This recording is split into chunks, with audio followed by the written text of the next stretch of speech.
So hello guys, তো আজকে আমি এন্ট্রি করছিলাম তিনটে স্টকে।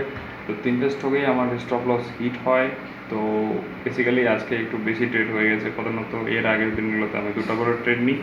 তো ভিডিওটা তোমরা শেষ পর্যন্ত দেখো। তো তিনটে স্টকে ট্রেড নিয়েছিলাম, তিনটে স্টক চলো তোমাদেরকে দেখাচ্ছি। আসো আমার সিস্টেমে। তো তোমরা দেখতে পাচ্ছ আজকে আমি এখানে এন্ট্রি করছিলাম।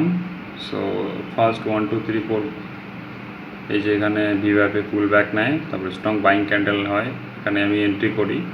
তো তারপরে দেখো এখানে স্টপ লস চলে যায় আমার, এই ক্যান্ডেলগুলোতে আমার স্টপ লস থাকে। তো এই ট্রেডটা গেল। তারপরে আমি এন্ট্রি করেছিলাম আর একটা স্টকে। ওকে, সো দেখতে পাচ্ছ তোমরা। তো এটা দেখো অলমোস্ট খুব স্ট্রং বাইং ক্যান্ডেল পড়ে, তারপরে দেখো সেলিং প্রেশার, তারপরে স্ট্রং একটা 3 বার সেলিং ক্যান্ডেল। তো এখানে আমার এন্ট্রি ছিল। আমি দেখতেছি ভিভ্যাপে এখানে সাপোর্ট নিয়ে স্ট্রং বাইং ক্যান্ডেল হয়ে গেছে। সো দ্যাট এই ক্যান্ডেলে আমি এক্সিট করে নিই, একদম উপরে যায়।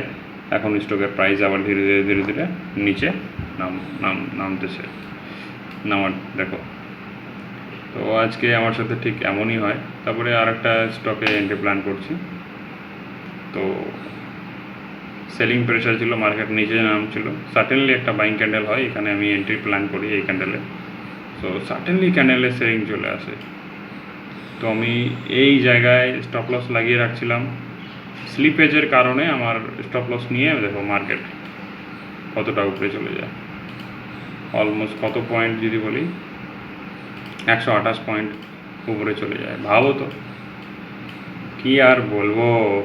সো দ্যাট তার জন্য আজকে আমার স্টপ লস হিট হয়ে যায়। তো আজকের মতো এখানেই, দেখা হচ্ছে পরবর্তী নেক্সট ভিডিওতে। তোমরা আমি যদি ভিডিওটা ভালো লাগে থাকে অবশ্যই সাবস্ক্রাইব করে লাইক করে আমার ভিডিওতে সাপোর্ট দেখাতে পারো, কমেন্ট অবশ্যই করো। Thank you.